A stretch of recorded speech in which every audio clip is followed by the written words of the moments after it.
Teleskop luar angkasa Hubble ditempatkan di orbit rendah bumi pada tahun 1990.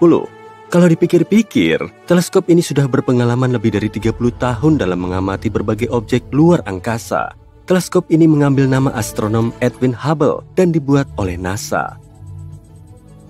Teleskop ini juga bagian dari serangkaian perangkat yang disebut Great Observatories NASA bersama dengan Observatorium Sinar Gamma Compton, Observatorium Sinar X Chandra, dan teleskop luar angkasa Spitzer. Teleskop luar angkasa Hubble dibuat untuk menjelajahi alam semesta dan menjawab beberapa pertanyaan terbesar, seperti bagaimana galaksi terbentuk dan berevolusi, serta bagaimana alam semesta itu sendiri berubah seiring waktu. Teleskop ini telah membuat banyak penemuan penting, termasuk memberi bukti keberadaan materi gelap dan membantu menghitung laju pemuaian alam semesta. Salah satu foto paling terkenal yang diambil teleskop luar angkasa Hubble adalah pilar penciptaan. Ini adalah foto sebuah wilayah di nebula elang, tempat bintang-bintang baru dilahirkan. Foto yang diambil pada tahun 1995 ini menunjukkan pilar-pilar gas dan debu yang menjulang tinggi di atas nebula. Ini merupakan salah satu foto paling ikonik di alam semesta. Teleskop Hubble terus beroperasi dan menghasilkan penemuan-penemuan ilmiah penting, meskipun sempat mengalami masalah teknis.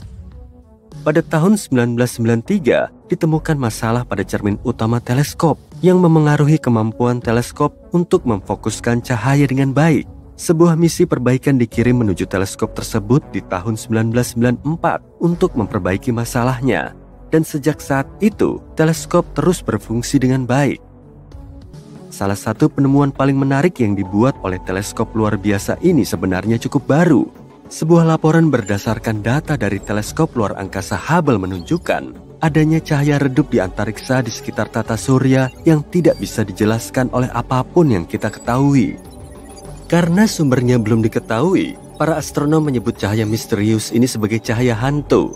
Yang jelas, cahaya ini bukan berasal dari bintang-bintang atau galaksi-galaksi di dekat tata surya. Cahaya ini juga tidak berasal dari debu di dalam tata surya.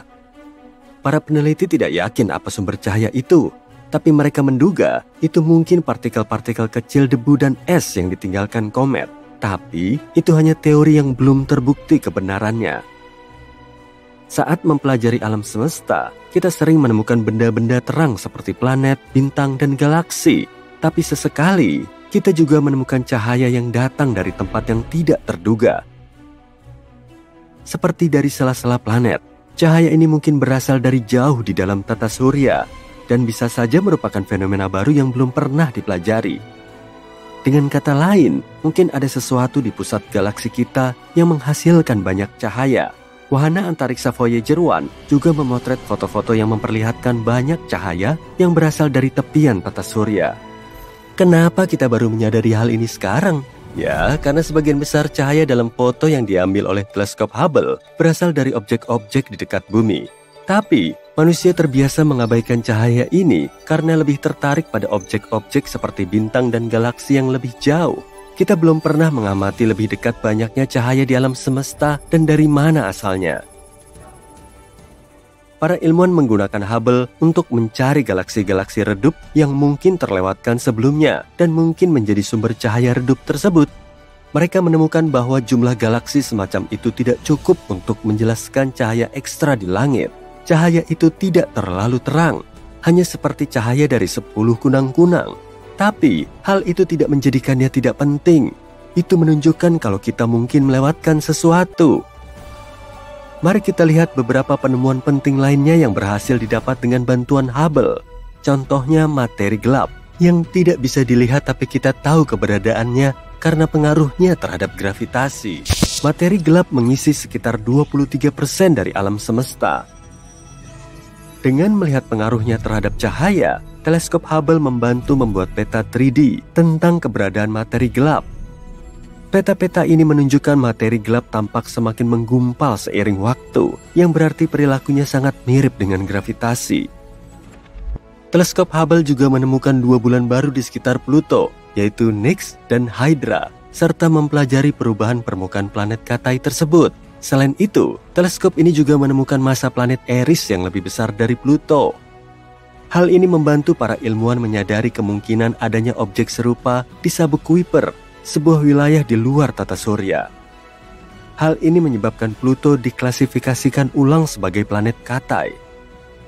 Pengamatan lebih lanjut terhadap objek-objek jauh ini bisa membantu kita memahami evolusi tata surya. Semburan sinar gamma merupakan ledakan paling dahsyat di alam semesta. Dan untuk waktu yang lama, tidak ada yang tahu dari mana asalnya. Hubble membantu kita mengetahui bahwa semburan ini terjadi di galaksi, menghasilkan banyak bintang, dan hanya memiliki sedikit elemen berat. Hal ini menyeratkan bahwa semburan sinar gamma terjadi ketika bintang-bintang besar runtuh menjadi lubang hitam. Galaksi-galaksi ini memiliki banyak bintang besar yang runtuh dengan cepat, dan bintang-bintang di sana tidak memiliki banyak materi berat, sehingga bisa berubah menjadi lubang hitam. Pada tahun 1994, komet Shoemaker-Levy 9 bertabrakan dengan Jupiter. Hubble mengabadikan seluruh peristiwa itu secara detail, seperti seorang jurnalis yang cermat. Tabrakan tersebut menghancurkan komet menjadi potongan-potongan kecil, yang menghasilkan 21 tabrakan lain yang terlihat. Benturan terkuat menghasilkan bola api dan bintik gelap di permukaan Jupiter. Pengamatan Hubble tidak hanya memicu ketertarikan publik pada tumbukan kosmik, tapi juga memberi wawasan baru tentang atmosfer Jupiter.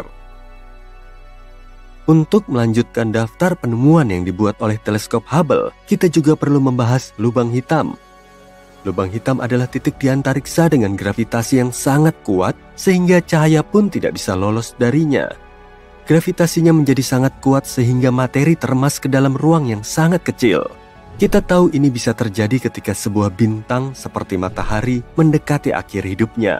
Di awal kehidupannya, hidrogen pada bintang terbakar di dalam intinya yang padat dan panas. Karena gravitasi, bintang berusaha menarik massanya sendiri ke sebuah titik kecil.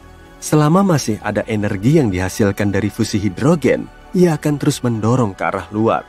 Jika melihatnya dengan cara ini, kehidupan sebuah bintang bergantung pada keseimbangan yang rumit di antara kedua gaya ini, dan ini bisa berlangsung selama jutaan atau bahkan miliaran tahun. Setelah energi tersebut habis, satu-satunya kekuatan yang tersisa adalah gravitasi. Jadi, beberapa bintang menjadi lubang hitam. Karena cahaya tidak bisa lepas dari tarikannya, kita pun tidak bisa melihat lubang hitam. Bagi mata manusia, lubang hitam tidak terlihat.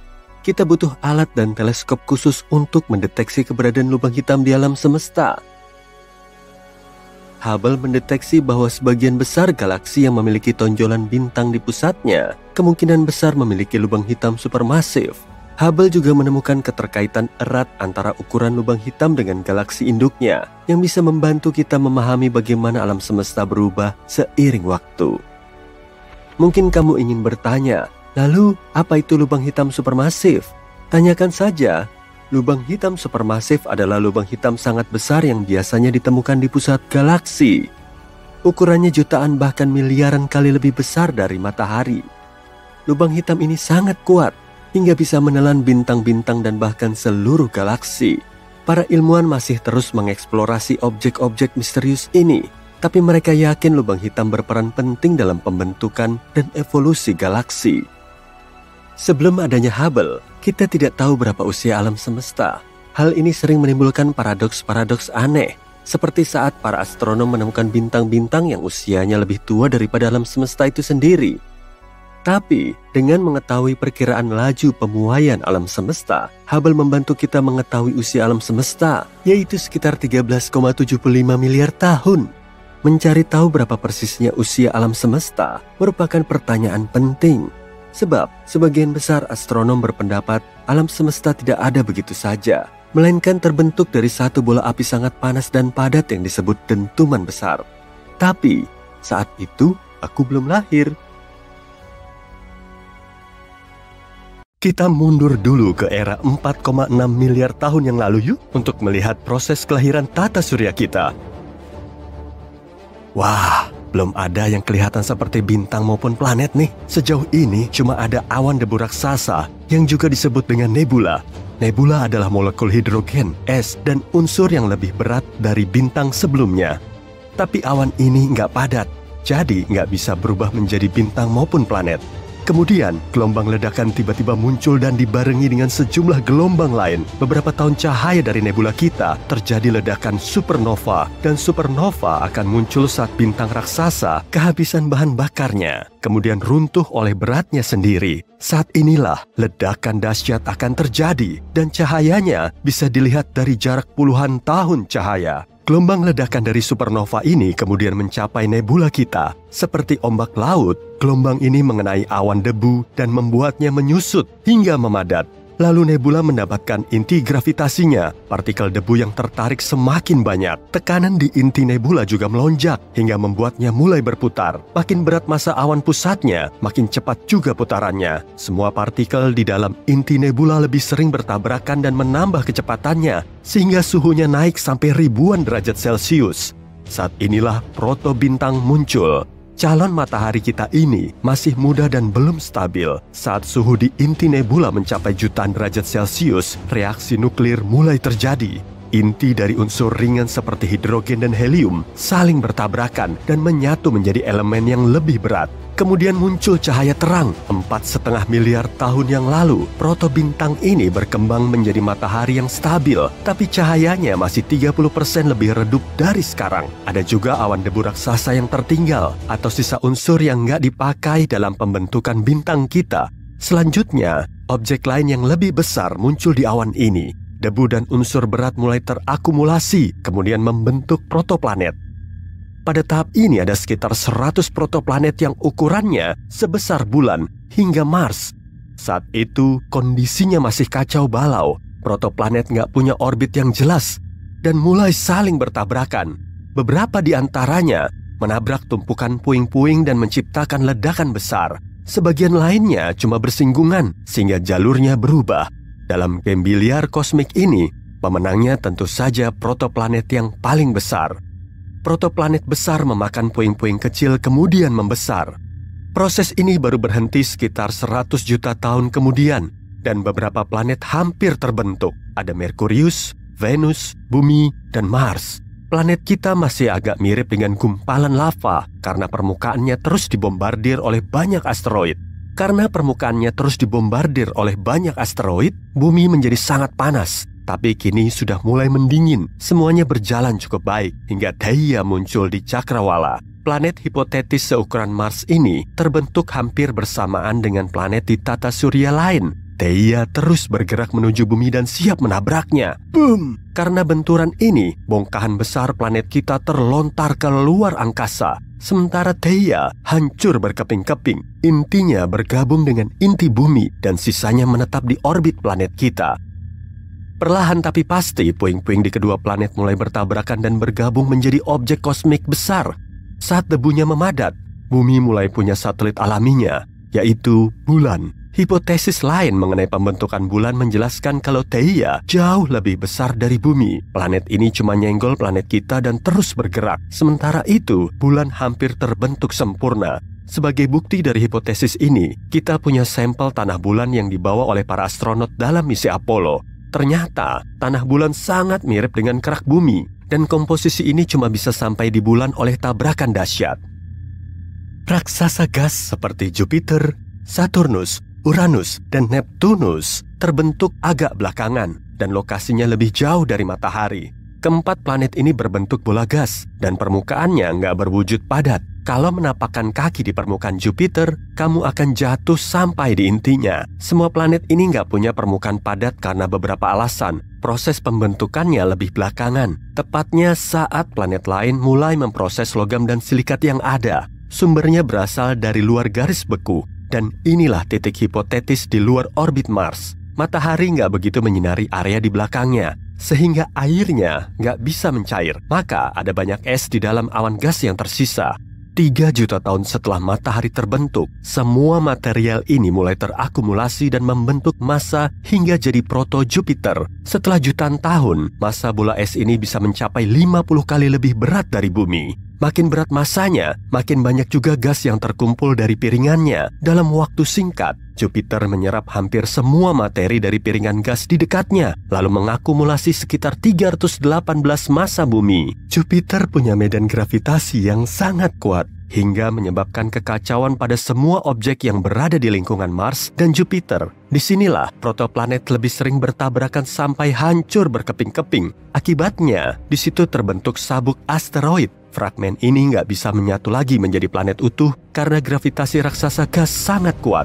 Ada juga Saturnus, raksasa gas berikutnya. Ukurannya 3 kali lebih kecil dari Jupiter dan diperkirakan bentuknya sangat kecil karena lokasinya lebih jauh dari matahari, yaitu sekitar 10 kalinya jarak bumi ke matahari. Planet ini baru terbentuk belakangan saat Jupiter cuma menyisakan sedikit materi pada piringan gasnya. Tapi Saturnus punya fitur uniknya sendiri, yaitu cincin. Cincin ini sangat besar dan bisa menampung 21 planet kita. Ketebalannya sendiri kurang lebih setara dengan tinggi gedung 5 lantai. Kita masih belum tahu proses pembentukannya, tapi ada 2 hipotesis utama yang diusulkan. Sejauh ini, Saturnus punya 82 satelit. Mungkin ada 1 satelit lagi, tapi telah hancur dalam peristiwa tabrakan besar, lalu menjadi serpihan kecil yang mulai mengitari si raksasa gas. Serpihan ini nantinya saling bertabrakan dan hancur lagi. Lambat laun, puing-puing sebesar gedung pencakar langit berubah jadi butiran pasir kecil. Nah, cincin Saturnus ini terdiri dari debu kosmik dan es. Selanjutnya, ada Uranus dan Neptunus. Keduanya jauh lebih kecil, yaitu sekitar 14 dan 17 kali massa bumi. Uranus dan Neptunus diyakini nggak akan bisa sebesar dan seberat Jupiter karena ada angin surya kuat yang perlahan meniup piringan gas keluar tata surya menuju medium antar bintang.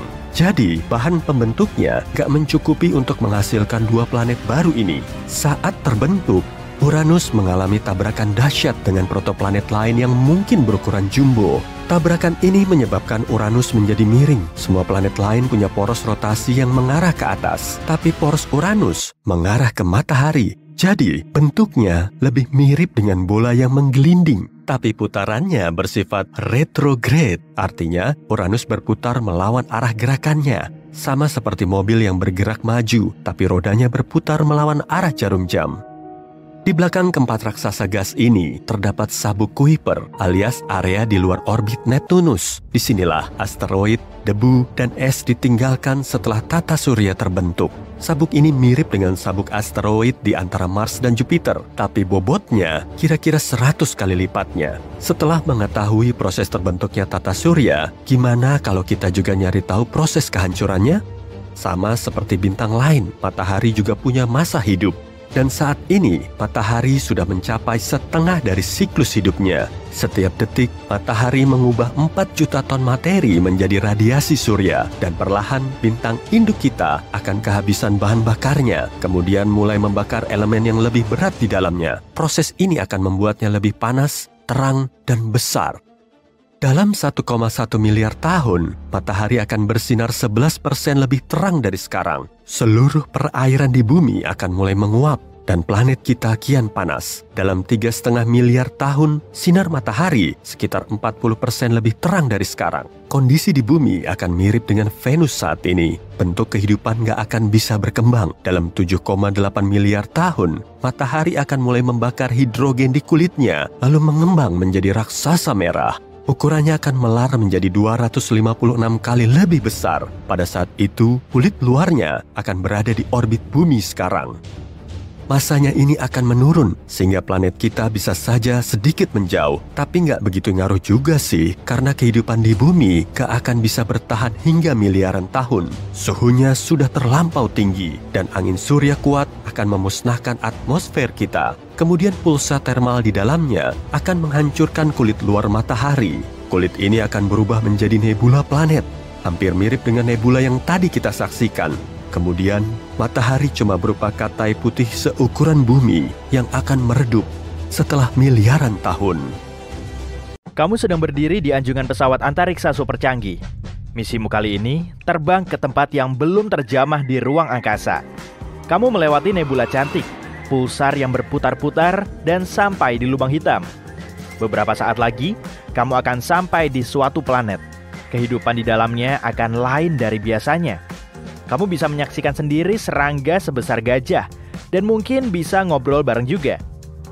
Hal seperti ini bisa saja terjadi di masa depan. Tapi sekarang, fokus kita ke penjelajahan ruang angkasa. Manusia pertama kali terbang pada tahun 1783. saat ahli teknik asal Perancis merakit balon udara pertama di dunia. Tapi, balon udara ini cuma bisa terbang sampai sepertiganya tinggi Liberty. Pada tahun 1903, Wright bersaudara menerbangkan pesawat bertenaga pertama. Sejak saat itu, manusia terbang semakin tinggi. Dan sekarang ini, pesawat modern bisa mencapai ketinggian 13 km atau 34 kali tinggi Empire State Building. Pada tahun 1931, manusia akhirnya bisa terbang ke stratosfer. Ahli fisika asal Swiss dan asistennya menggunakan balon udara untuk mencapai rekor ketinggian 16 km di atas permukaan bumi. Merekalah orang pertama di dunia yang telah mengamati lengkungan cakrawala bumi. 30 tahun kemudian, Yuri Gagarin menjadi manusia pertama yang terbang ke ruang angkasa. Dia melesat dari bumi dan mencapai orbit bumi rendah 10 menit kemudian. Ketinggian maksimum pesawat antariksa Gagarin kurang lebih 327 km. Sejauh jarak Los Angeles ke Las Vegas. Kosmonot pertama ini melewati sisi gelap bumi menuju Amerika dan mendarat lagi 108 menit kemudian. Jarak 402 km ke ruang angkasa memang nggak seberapa di zaman now. Pada ketinggian ini, Stasiun Luar Angkasa Internasional mengorbit bumi. Astronot dari seluruh dunia selalu ada di sana. Pada tahun 1969, Apollo 11 mengantongi rekor baru dalam penerbangan terjauh ke ruang angkasa. Awaknya terbang sekitar 384.000 km menuju bulan, lalu berhasil mendarat di permukaannya. Misinya, menetap di permukaan satelit ini selama kira-kira 21 jam. Lalu para awak berhasil pulang. 1 tahun kemudian, rekor jarak ini dipecahkan oleh misi Apollo 13. Apollo 13 mengitari bulan, lalu kembali ke bumi. Di lokasi terjauhnya, mereka terpisah lebih dari 400.000 km dari bumi. Jarak segitu kurang lebih setara dengan 11 kali keliling bumi. Inilah jarak terjauh yang dicapai manusia saat menjelajahi ruang angkasa pada saat itu. Meski begitu, para ilmuwan berambisi mengalahkan rekor ini dengan terbang ke Mars. Beberapa tahun sekali, Bumi dan Mars saling sejajar, sehingga jaraknya akan sejauh 55 juta kilometer. Kalau ada jalan tol penghubung dari Bumi ke Mars, kamu bisa pergi ke Mars dengan naik mobil selama kurang lebih 62 tahun. Kalau pakai pesawat antariksa, waktunya kurang lebih 6-8 bulan.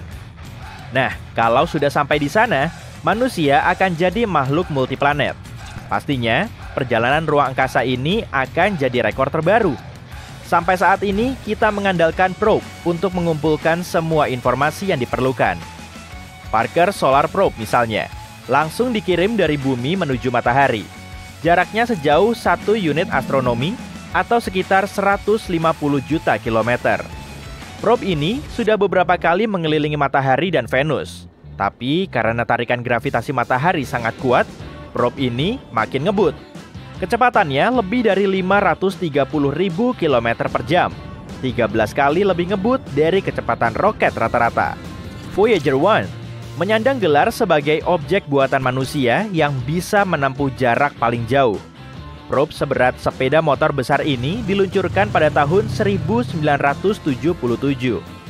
Setelah setahun terbang, Voyager 1 sampai di sabuk asteroid di luar orbit Mars, lalu menuju Jupiter. Probe ini mengambil sejumlah foto di raksasa gas, lalu terbang ke Saturnus.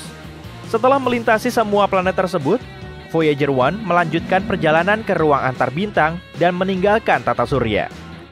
Pada tahun 2004, probe ini sudah terbang sejauh 94 kali jarak bumi ke matahari.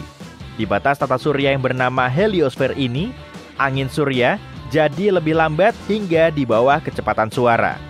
Fenomena ini menimbulkan gelombang kejut yang hampir menghancurkan Voyager 1. Tapi untungnya, probe ini tetap bertahan dan melanjutkan perjalanan. Pada tahun 2012, Voyager 1 meninggalkan tata surya dan terbang menuju bintang Gliese 445. Probe ini diperkirakan tiba di tujuan 40.000 tahun lagi. Voyager 1 punya kembaran, yaitu Voyager 2. Meski diluncurkan lebih awal, probe kedua ini meninggalkan tata surya 6 tahun kemudian. Dalam 300 tahun, Voyager 2 akan mencapai tepi dalam awan Oort. Awan ini terdiri dari asteroid dan objek luar angkasa berukuran kecil di sekitar tata surya kita. 40.000 tahun lagi, Voyager 2 akan melewati bintang Katai merah Ross 248. Lalu sekitar 300.000 tahun lagi, probe ini diperkirakan akan mendekati Sirius, bintang paling terang di langit malam. Kedua Voyager ini kemungkinan bisa berhubungan dengan peradaban lain dan menyampaikan pesan yang dibawa di piringan emasnya. Piringan ini berisi ucapan salam dalam 55 bahasa serta musik dari berbagai budaya dan negara. Ada juga suara ombak, kicau burung, bunyi serangga, dan suara hewan lainnya. Selain itu, ada 116 foto yang bisa membantu peradaban lain memahami komposisi atmosfer bumi dan struktur DNA manusia. Beberapa di antaranya berupa foto pemandangan gurun, gunung, pulau, dan sungai. Intinya, agar jadi makhluk multiplanet, kita harus pergi ke Mars. Waktu tempuhnya kurang dari setahun, tapi kalau mau jadi makhluk antar bintang, kita perlu pergi ke Proxima Centauri, bintang yang paling dekat dengan matahari. Cahaya Katai merah ini sampai di bumi selama lebih dari 4 tahun. Kalau kamu mau pakai roket jadul, perjalananmu ke Proxima Centauri akan selama kurang lebih 73.000 tahun. Perjalanan jarak jauh sangat mengandalkan kecepatan. Kita perlu membongkar mesin roket konvensional, lalu menggantinya dengan yang baru. Sejumlah ilmuwan memprediksikan kita akan tiba di Proxima Centauri sebelum akhir abad ini. Untuk mewujudkannya diperlukan probe mikro yang ukurannya lebih kecil dari kuku. Probe ini akan diluncurkan ke ruang angkasa dengan dorongan sinar laser kuat dari bumi, agar kecepatannya mencapai 20% dari kecepatan cahaya. Maka, perjalanannya menuju bintang terdekat akan memakan waktu sekitar 20 tahun. Setelah probe ini tiba, gelombang radio dan sinyalnya baru akan sampai di bumi 4 tahun kemudian. Kalaupun bisa sengebut kecepatan cahaya, akan sampai mana sih kita bisa menjelajahi ruang angkasa ini? Kamu tahu ini? Jelas Bima Sakti dong. Untuk melewati sisi spiralnya, kamu perlu waktu selama 100.000 tahun. Nah, kalau kamu mau ke galaksi Andromeda, waktu tempuhnya akan selama 2,5 juta tahun. Setelah menempuh 100 juta tahun dengan kecepatan cahaya, kamu akan meninggalkan super gugus Virgo. Semua titik kecil yang kamu lihat itu sebetulnya galaksi besar yang berisi miliaran bintang. Setelah 1 miliar tahun perjalanan, kamu akan sampai di super gugus terdekat. Titik-titik ini sebetulnya super gugus yang punya miliaran galaksi. Setelah 14 miliar tahun, kamu akan sampai di tepi semesta yang bisa diamati. Inilah jarak maksimum yang bisa teramati dengan teleskop bumi. Di sini ada sekitar 2 triliun galaksi dan tiap galaksi punya bintang induk seperti matahari. Di sekitar bintang induk terdapat zona Lake Huni yang mengandung air dalam wujud cair. Di zona ini kehidupan bisa muncul. Kita pasti akan senang saat bisa membuktikan kebenarannya, kemudian berhubungan dengan mereka. Tapi jarak miliaran tahun membuatnya mustahil. Menurut salah satu teori, kita bisa menembus jarak miliaran tahun cahaya dengan lubang cacing. Semisal nih, ruang waktu seperti selembar kertas. Galaksi Bima Sakti ada di sini, dan galaksi yang gak kita tahu ada di sini. Untuk menempuh perpindahannya, diperlukan waktu sampai miliaran tahun. Tapi, kalau kertasnya dilipat begini, kedua galaksi akan berdekatan, dan kita bisa ke galaksi lain melalui lubang cacing. Perjalanan ini akan mendistorsi ruang waktu, dan membuat kita menjadi makhluk multigalaksi. Sebagian ilmuwan menyatakan, lubang hitam kemungkinan punya lubang cacing.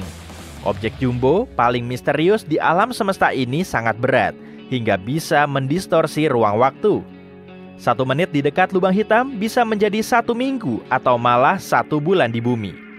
Kalau saja tarikan gravitasinya bisa dilawan, pesawat antariksa akan masuk ke inti lubang hitam, lalu keluar melewati lubang cacing. Siapa tahu kan? Pesawat ini akan mendarat di bagian lain dari galaksi kita, atau malah galaksi lain. Gimana kalau sampai di dunia paralel? Lubang hitam terdekat dengan bumi berjarak 1.500 tahun cahaya. Namanya unicorn dan bobotnya sekitar 3 kali massa matahari. Bisa dibilang, objek ini jauh lebih kecil dari lubang hitam lain karena beberapa di antaranya bisa sejumbo 6,5 miliar kali massa matahari. Ayo naik, cepat, waktu kita sedikit. Kita akan melakukan perjalanan kosmik untuk menemukan bintang terbesar di alam semesta. Bintang pertama yang kita lewati adalah matahari kita sendiri. Sejauh ini, meski bukan yang terbesar, matahari tetaplah masif. Kamu bisa memasukkan 1 juta bumi di dalamnya. Artinya, jika matahari kita jadikan sebesar bola basket, bumi hanya seukuran setengah penghapus karet. Jika kita menaruh semua planet di satu sisi timbangan dan matahari di sisi satunya, berat kumpulan planet kita tidak akan ada tandingannya. Matahari membentuk 99,9% dari seluruh massa di tata surya kita. Pada dasarnya, massa adalah seberapa banyak bahan atau materi dari suatu benda, dan berkat massa inilah bintang-bintang dapat bersinar. Begini, semakin banyak materi dalam sebuah bintang, semakin tebal dan panas pula intinya. Ini kemudian memulai rantai reaksi kimia. Atom hidrogen saling bertabrakan sehingga membentuk helium dan melepaskan energi super besar.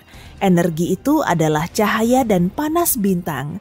Jadi, bintang yang lebih besar sama dengan bintang yang lebih terang. Tapi, makin banyak reaksi yang terjadi, umur bintang semakin pendek. Saat mulai kehabisan bahan bakarnya, bintang akan memasuki fase raksasa. Bintang akan mengembang dan berubah menjadi merah. Ini membawa kita kembali ke misi utama kita. Bintang terbesar yang akan kita temukan kemungkinan besar berada di penghujung usianya.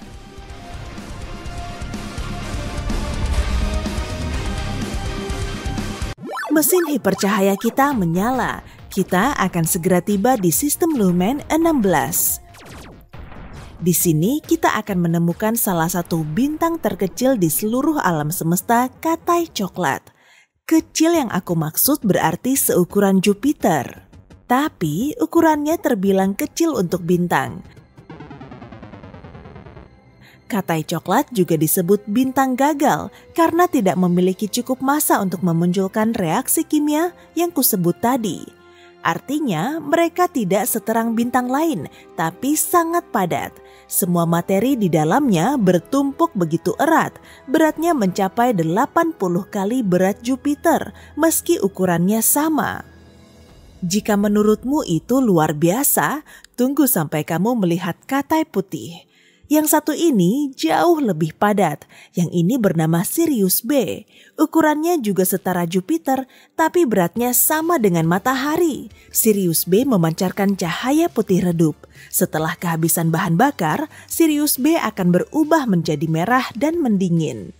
Sekarang, mari terbang lebih dekat ke tetangganya yang raksasa, Sirius A.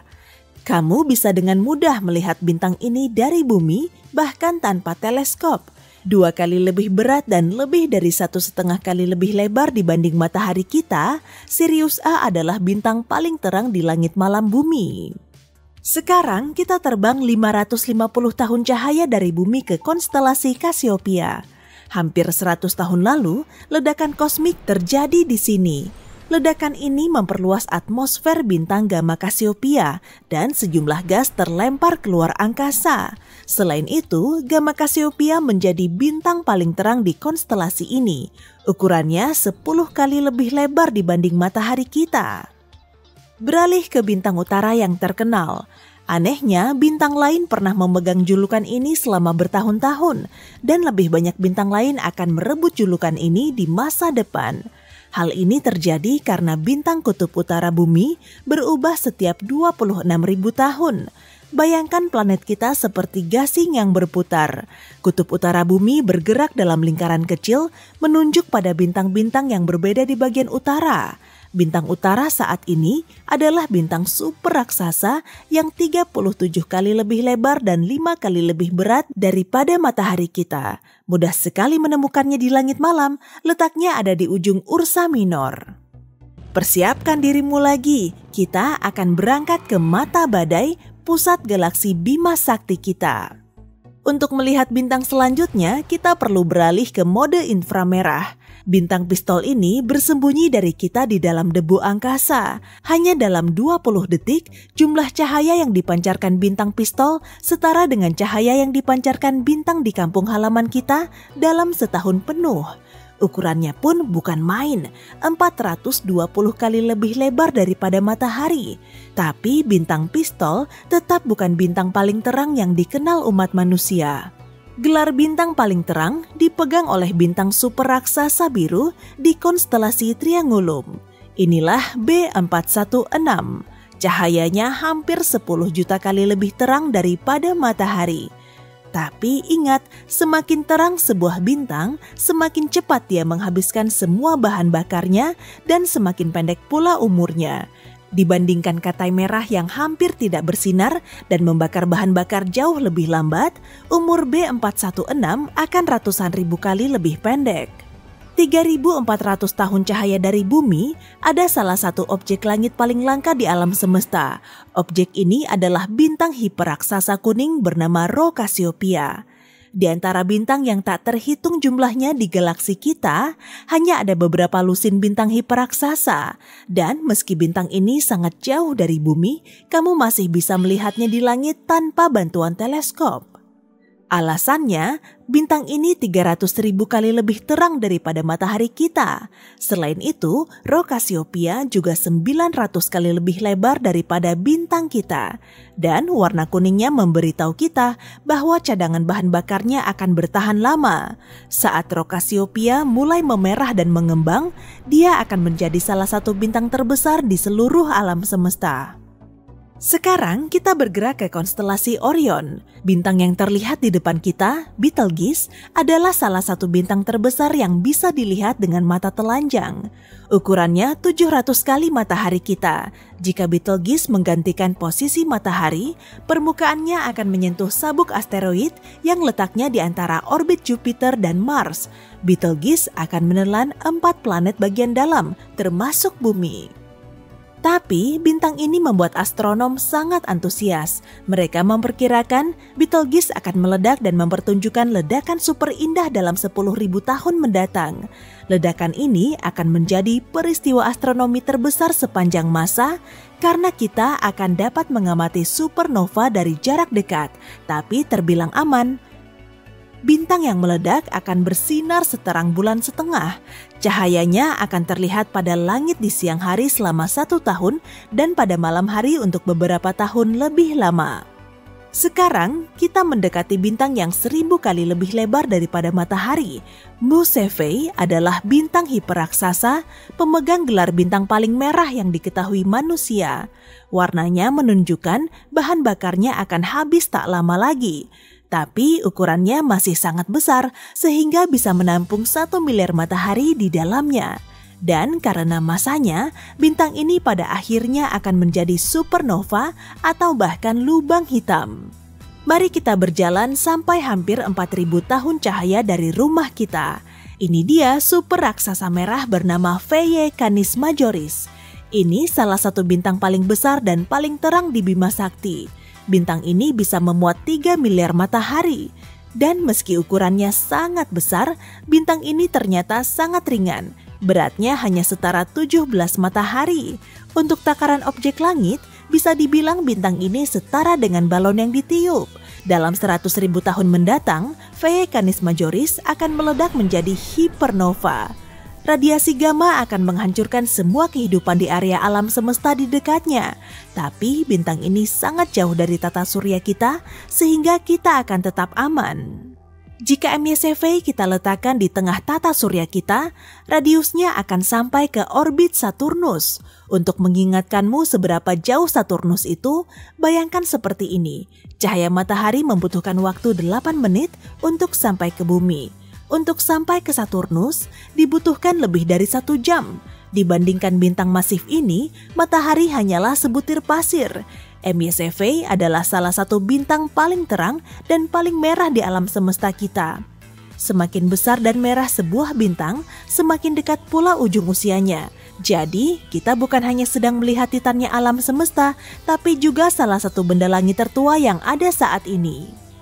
Bintang terbesar kedua di alam semesta adalah Uy-Scuti. Lebarnya sekitar 2,5 miliar kilometer, 16 kali jarak bumi ke matahari. Ini adalah bintang variabel yang berubah-ubah cahayanya. Kecerahannya berubah setiap 2 tahun. Uy-Scuti adalah pemecah rekor dalam penghabisan bahan bakar per tahun. Ilmuwan memperkirakan Uy-Scuti akan berubah kembali ke suhu yang lebih panas seperti raksasa kuning. Perjalanan kita akan segera berakhir. Di hadapan kita terdapat Stephenson 218. Dibutuhkan 20.000 tahun bagi cahaya dari bintang ini untuk mencapai bumi. Di planet terestrial mungil kita ini, sulit untuk mengabaikan raksasa merah sebesar ini. Lebarnya 2150 kalinya matahari kita. Kita butuh 10 miliar matahari untuk mengisi volumenya. Sebagai perbandingan, rata-rata pantai mengandung hanya sekitar 5 miliar butir pasir. Kita sedang menembus ruang angkasa pada kecepatan cahaya. Perjalanan sengebut ini dari bumi ke matahari cuma perlu waktu selama 8 menit. Tapi untuk sampai ke destinasi kita kali ini, waktu tempuhnya selama 35 tahun. Itu pun masih sangat cepet. Bisa kebayang nggak tuh? Roket konvensional aja perlu waktu sampai 600.000 tahun untuk menempuh perjalanan yang sama. Wah, sip, udah sampai aja nih. Sistem bintang ini sangat mirip dengan tata surya kita dan para ilmuwan memprediksi kalau di sini kemungkinan ada kehidupan seperti di bumi. Di pusat sistem bintangnya terdapat katai merah seukuran 30% lebih besar dan lebih berat dari matahari. Yang jauh lebih menarik justru semua planet di sekitar bintang ini. Ada L9859b yang ukurannya kurang lebih sebesar Bumi dan Mars, tapi sangat ringan, masanya cuma setengahnya Venus. Di planet berbatu ini nggak akan mungkin ada kehidupan karena lokasinya terlalu mepet dengan bintang induk dan suhunya sangat panas, bahkan sampai 100 derajat lebih tinggi dari suhu maksimum oven. Organisme yang berani coba-coba hidup di situ akan langsung gosong. Planet ini mengorbit bintang induknya selama 2 hari, jauh lebih singkat dari kala revolusi bumi yang selama 365 hari. Serapan energinya juga 22 kali lebih banyak dari jumlah yang kita dapat dari matahari. Jadi, selain suhunya super ngebul, radiasi planet ini juga sangat berbahaya. Planet berikutnya berjarak 4,6 juta kilometer dari bintang induknya atau 13 kali lebih dekat dari jarak Merkurius ke matahari. Planet ini mengorbit sang bintang selama 3,7 hari, tapi menariknya, planet ini 30% lebih besar dan 2 kali lebih berat dari bumi, jadi bisa diklasifikasikan sebagai planet bumi super. Planet seperti ini kemungkinan besar banyak mengandung air dalam wujud beku, metana, dan hidrogen. Ketiga unsur ini sangat penting bagi terbentuknya kehidupan. Banyak ilmuwan meyakini peradaban ekstraterestrial bisa hidup di planet bumi super. Tapi karena bobotnya sangat berat, gaya gravitasinya juga super kuat. Peradaban yang hidup di dalamnya mungkin nggak bisa terbang keluar angkasa karena mereka akan sulit keluar dari jeratan gravitasi planet bumi super. Meski begitu, di planet ini nggak akan mungkin ada kehidupan, lokasinya masih terlalu dekat dengan bintang induk. Sama seperti di tata surya kita, suhu di kedua planet terdekatnya juga super ngebul. Tapi planet ketiga ini kelihatan lebih menjanjikan sih. L9859d, bobotnya hampir 2 kalinya bumi dan ukurannya 50% lebih besar. Para ilmuwan memperkirakan sekitar sepertiga masanya kemungkinan berupa air. Sementara total massa air di bumi kita cuma sekitar 0,02%. Air memang jadi syarat utama bagi terbentuknya kehidupan. Dan di planet ini keberadaannya masih menjadi tanda tanya. Mungkin ada di permukaannya, tapi suhu tinggi bisa mengubah lautan luas menjadi awan uap raksasa. Siapa tahu di bawah permukaannya juga ada air. Intinya sih kita belum tahu pasti. Oke lah, kita beralih ke planet berikutnya aja.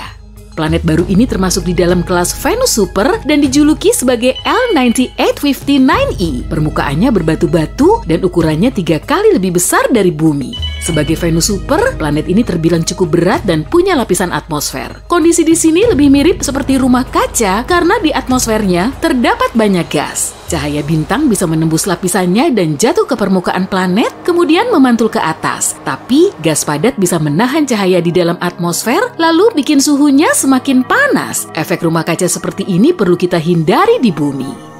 Selain itu, angin bintang meniupkan uap air dan unsur lain dari lapisan atas atmosfer menuju ke luar angkasa. Di planet seperti ini, bentuk kehidupan gak akan bisa muncul, apalagi sampai bertahan, sama seperti di Venus alias kembaran bumi. Sejauh ini, semua planet yang kita lihat berada di luar zona Laikuni. Di zona ini, jarak bintang induk sudah sangat pas, jadi nggak terlalu mepet, biar suhu planet nggak terlalu panas, dan air di dalamnya juga nggak langsung menguap. Planet di zona ini juga nggak terlalu jauh dari bintang induknya, sehingga nggak kelihatan seperti gurun dingin. Tapi jarak planet B, C, D, dan E masih terlalu mepet.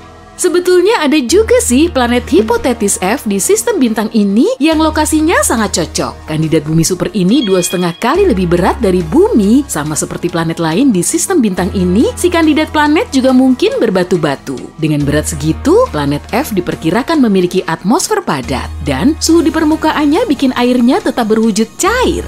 Planet F mengelilingi bintang induknya selama 23 hari. Jadi, tahun baru di sini berlangsung setiap 3 minggu sekali. Tapi kemungkinan besar gak ada peradaban yang mau ngerayain sih. Keberadaan planet ini masih sangat diragukan dan ilmuwan belum punya bukti langsung.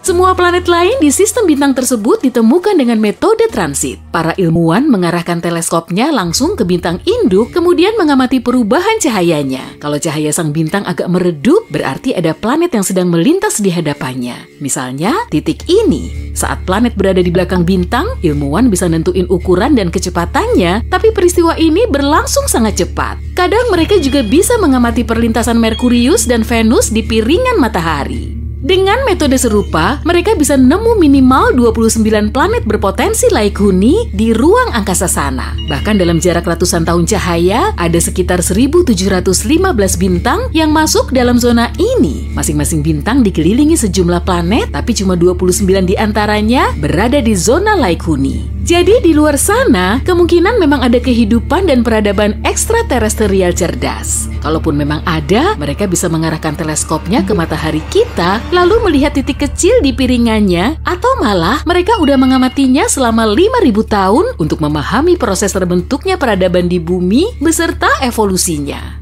Jarak planet ini juga cukup dekat kok, jadi mereka bisa menangkap sinyal radio dan siaran TV kita. Hal yang sama juga berlaku sebaliknya. Sinyal radio melintasi ruang angkasa pada kecepatan cahaya, dan manusia sudah menguasai teknologi ini sejak 100 tahun yang lalu. Kalaupun memang ada peradaban lain di luar sana, mestinya kita sudah bisa menangkap sinyal itu, tapi sejauh ini cuma nihil kan? Kita nggak punya bukti yang nunjukin adanya kehidupan di planet itu.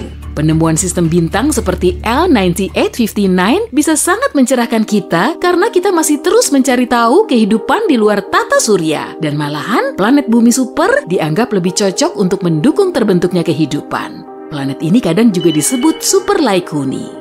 Sebagian ilmuwan menilai bumi sudah sangat pas untuk mendukung kehidupan, tapi ada planet lain yang lebih Laikuni. Planet super Laikuni harus 30% lebih besar dari bumi dan bobotnya 2 kali lebih berat. Dengan begini, gravitasinya akan lebih kuat supaya atmosfernya lebih padat dan kandungan oksigennya lebih melimpah. Suhu rata-ratanya juga akan naik ke level pas setinggi 25 derajat Celcius agar tumbuhan bisa hidup subur.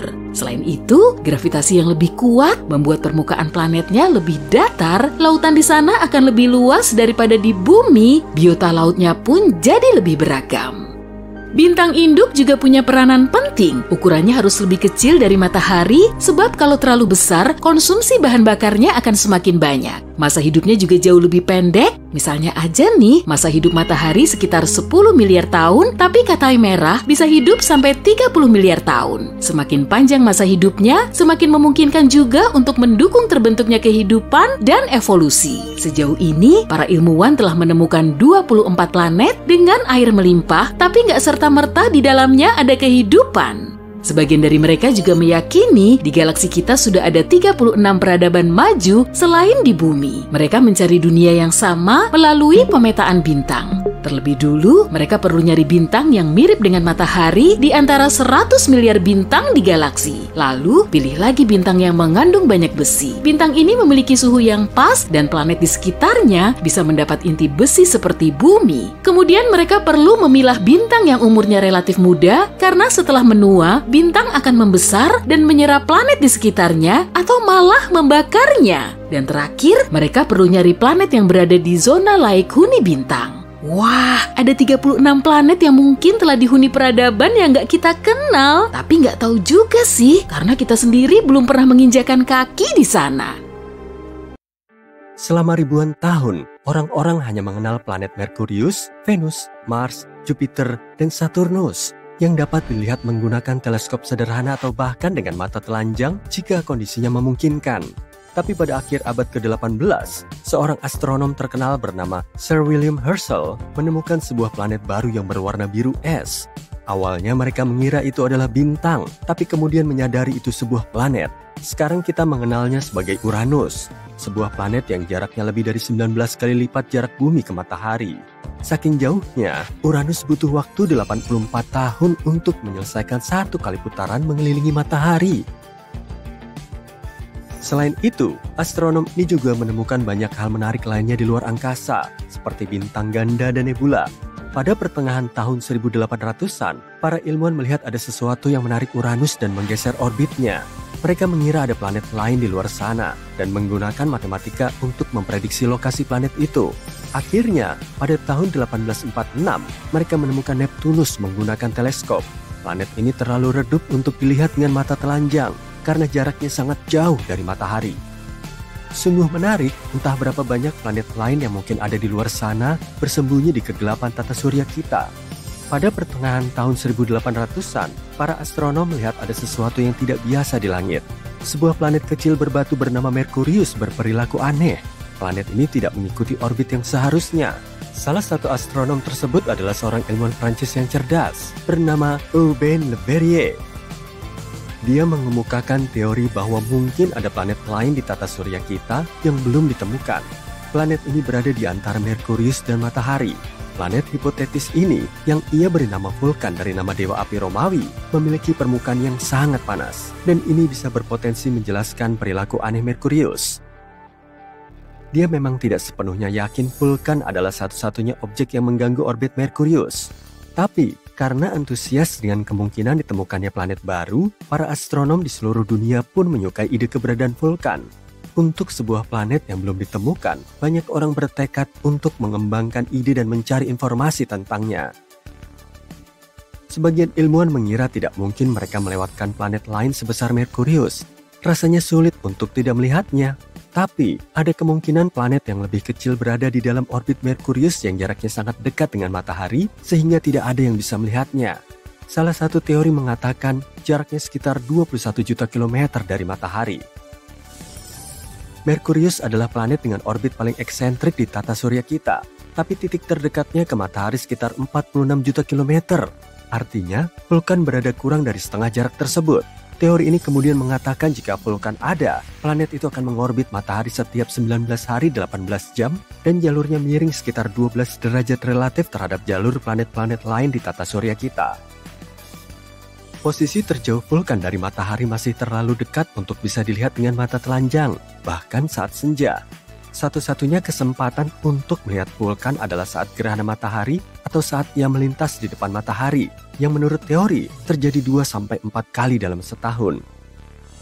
Mereka memiliki teori bahwa planet misterius ini berada sangat dekat dengan matahari, sehingga hanya bisa dilihat saat gerhana matahari total, ketika bulan menghalangi cahaya matahari yang menyilaukan. Jadi, setiap kali terjadi gerhana, para ilmuwan mengamati matahari dengan harapan bisa melihat Vulkan. Mereka berusaha keras, tapi tetap saja tidak bisa menemukan planet misterius ini. Beberapa astronom mengaku melihatnya saat gerhana, tapi tidak ada yang bisa memastikan atau menemukan buktinya. Teori tentang Vulkan pun dilupakan untuk sementara. Einstein punya pemikiran berbeda.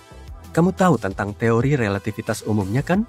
Disitulah ia menyatakan bahwa gravitasi bukanlah suatu kekuatan alamiah, tapi hasil dari melengkungnya ruang waktu karena kehadiran objek-objek luar angkasa raksasa, seperti planet dan bintang.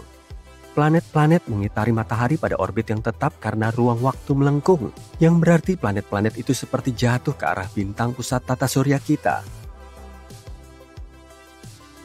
Dan Einstein coba menjelaskan orbit Merkurius yang tidak biasa ini menggunakan teori relativitasnya. Tidak seperti planet-planet lain di tata surya kita, orbit Merkurius tidak melingkar. Orbit Merkurius tampak sedikit bergelombang, seolah-olah ada kekuatan tak terlihat yang menariknya. Einstein mengatakan hal ini mungkin terjadi karena gravitasi matahari yang sangat besar membuat struktur ruang waktu di sekelilingnya melengkung. Menurutnya, ada kemungkinan ini sedikit mengubah orbit Merkurius. Butuh waktu cukup lama bagi komunitas ilmiah untuk menguji teori ini. Dan pada akhirnya, teori ini nampaknya merupakan penjelasan yang paling masuk akal. Meskipun teori Einstein memberi penjelasan yang lebih elegan terkait orbit Merkurius yang aneh, sebagian ilmuwan masih menaruh harapan pada vulkan.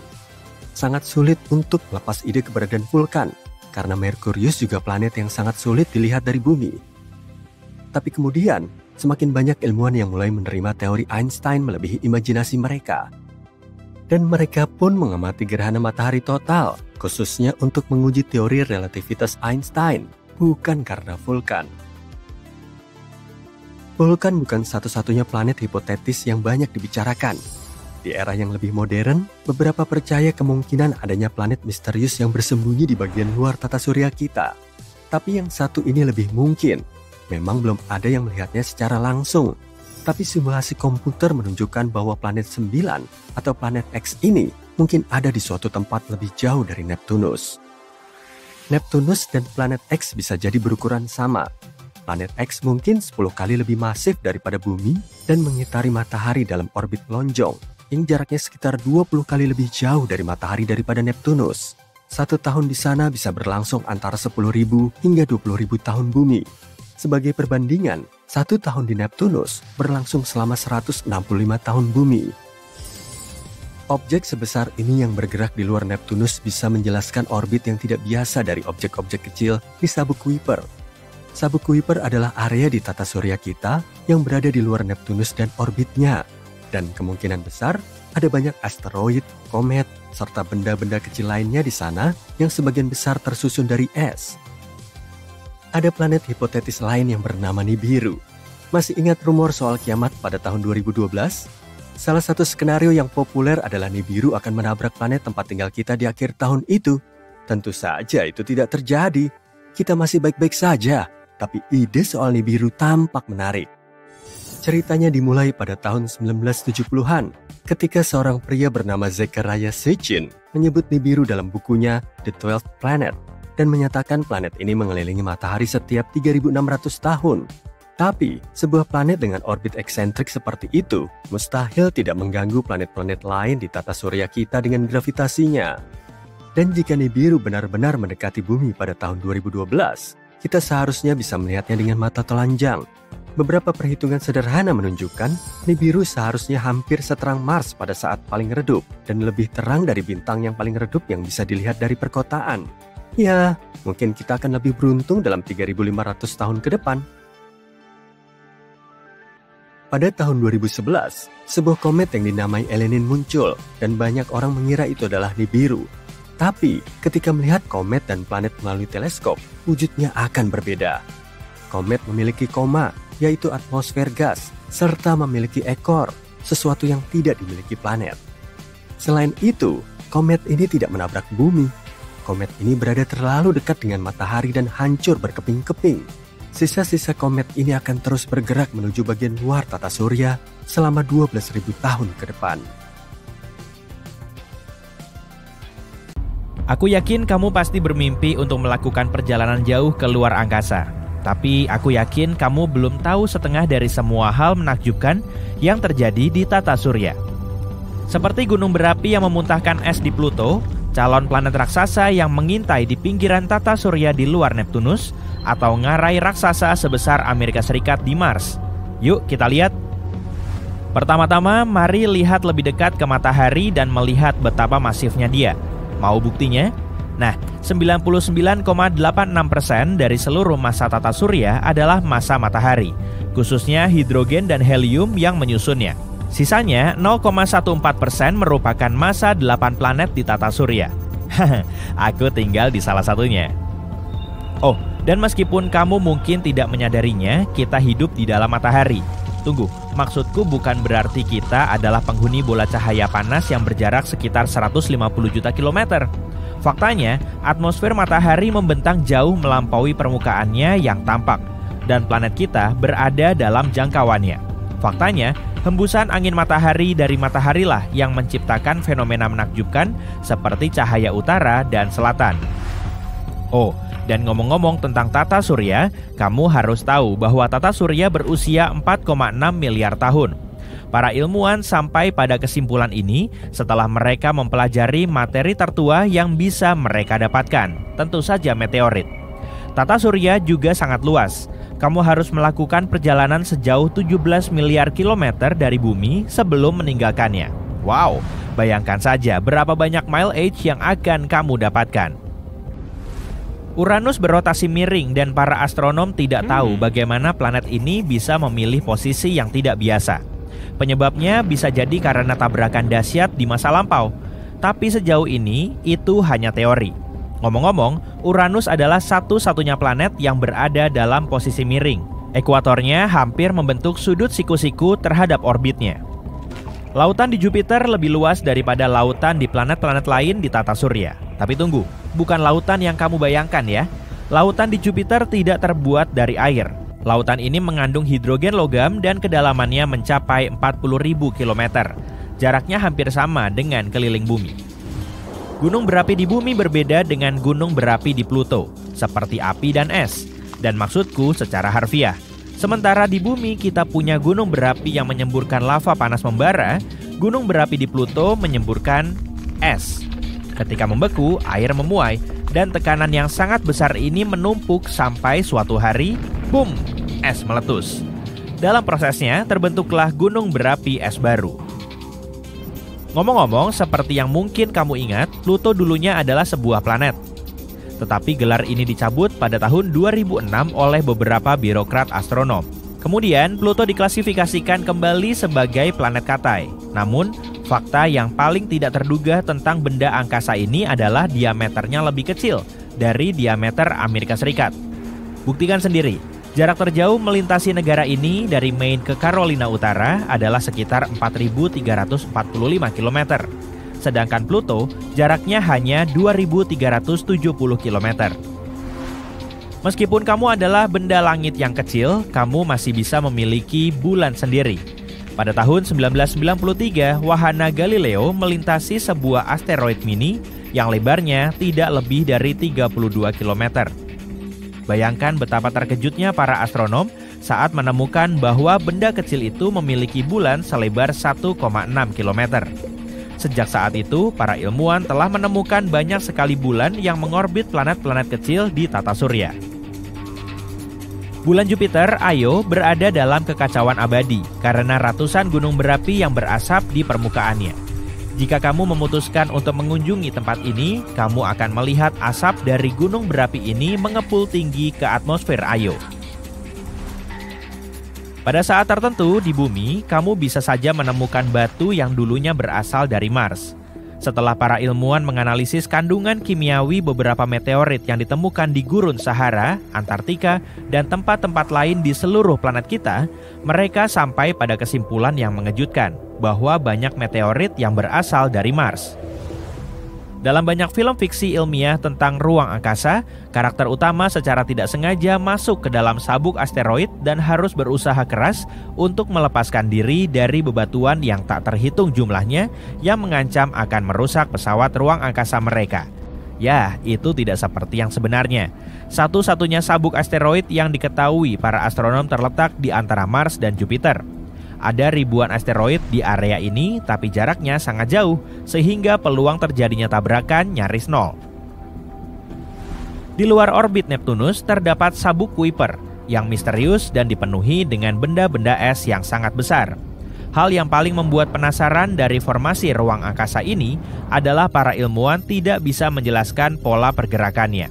Satu-satunya penjelasan yang mereka miliki adalah bahwa Neptunus mungkin bersembunyi dari pandangan kita, sebuah planet yang sangat besar. Planet hipotetis ini sudah diberi nama planet 9 dan kita tinggal menunggu sampai keberadaannya dikonfirmasi, atau tidak. Tidak seperti yang diyakini kebanyakan orang, ada air di seluruh tata surya. Seseorang harus membersihkannya, kan? Sebagai permulaan, air adalah komponen yang cukup umum di komet dan asteroid. Kamu bisa menemukan air di kawah-kawah bulan dan Merkurius yang berbayang. Mars juga memiliki es di kutubnya. Begitu juga dengan anggota tata surya yang lebih kecil, seperti planet Katai Ceres atau bulan Saturnus Enceladus. Para astronom bahkan menduga kalau Europa, bulan Jupiter, mungkin memiliki kehidupan.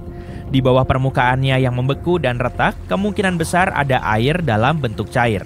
Europa memang lebih kecil dari bumi. Tapi Europa bisa jadi memiliki samudera raksasa dan dalam yang bisa mengandung air 2 kali lebih banyak daripada gabungan seluruh samudera di planet kita. Kamu mungkin tahu kalau Merkurius adalah planet terkecil di tata surya. Planet ini juga sangat padat, terpadat kedua setelah bumi. Tapi planet mini ini semakin kecil dan semakin padat. Setelah wahana Messenger melakukan misi orbit pertamanya di Merkurius dan memetakan seluruh planet ini, para astronom menemukan kalau Merkurius kemungkinan besar merupakan planet yang aktif secara tektonik. Di permukaannya terdapat bentang alam seperti tebing yang juga dikenal sebagai bekas patahan. Bentang alam ini cukup kecil, sehingga para ilmuwan menduga kalau bentang alam ini terbentuk belum lama. Dengan kata lain, planet ini mungkin masih mengerut. Sekarang lihatlah cincin-cincin yang luar biasa ini. Tanpa ragu lagi, kita bisa mengatakan bahwa planet ini adalah Saturnus. Orang-orang sudah mengetahui tentang cincinnya sejak tahun 1600-an ketika teleskop pertama kali ditemukan. Tapi, Saturnus tidaklah seunik itu. Saat ini kita tahu kalau semua planet di tata surya, yaitu Neptunus, Uranus, Saturnus, dan Jupiter, juga memiliki sistem cincin. Dan karena kita sudah mulai membicarakan planet-planet di tata surya bagian luar, mari kita lihat Neptunus. Planet es raksasa ini berjarak sekitar 30 kali lebih jauh dari matahari dibanding planet tempat tinggal kita. Artinya, Neptunus menerima lebih sedikit cahaya dan panas dari bintang kita. Tapi planet ini memancarkan lebih banyak panas daripada yang diterimanya. Jika kita bandingkan Neptunus dengan Uranus yang berada di dekatnya, kita akan melihat kalau meskipun Uranus lebih dekat ke matahari, ia memancarkan panas yang hampir sama dengan Neptunus. Para astronom belum mengetahui mengapa hal ini bisa terjadi. Salah satu bulan yang paling tidak biasa di tata surya adalah bulan Uranus, Miranda. Bulan ini memiliki kawah, tonjolan tajam, dan gangguan aneh lainnya di permukaannya. Fenomena seperti itu biasanya merupakan hasil dari aktivitas vulkanik. Tapi, Miranda terlalu kecil untuk bisa menghasilkan panas sebesar itu dengan sendirinya. Para astronom menduga tarikan gravitasi dari Uranuslah yang memanaskan dan memelintir permukaan Miranda. Tapi, sejauh ini itu hanya teori, dan tidak ada kebenaran dalam cerita bahwa Miranda memiliki saudara bulan, Lin-Manuel. Tata surya kita bukanlah satu-satunya di galaksi Bima Sakti. Galaksi tempat tinggal kita ini memiliki sekitar 100 miliar tata surya. Dan kalau itu baru galaksi kita saja, apa yang bisa kita katakan tentang alam semesta secara keseluruhan?